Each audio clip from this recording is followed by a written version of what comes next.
Pernahkah anda merasa seolah-olah Yesus jauh daripada anda? Padahal dia sebenarnya sedang berjalan di sisi anda. 2 orang murid meninggalkan Yerusalem dengan hati yang hancur. Mereka menyangka kisah itu sudah berakhir di kayu salib. Kemudian Yesus datang mendekati mereka dan berjalan bersama mereka. Tetapi mata mereka belum terbuka untuk mengenali dia. Dia membuka tulisan suci kepada mereka. Dia menunjukkan bahawa Mesias harus menderita dan bangkit semula. Pada mulanya, mereka tidak mengenali dia.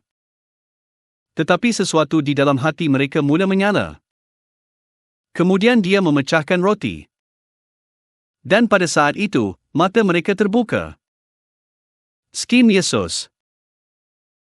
Apabila hati anda terasa berat, teruslah berjalan bersama Kristus. Dia boleh membuka tulisan suci, membuka mata anda, dan membuat hati anda menyala semula.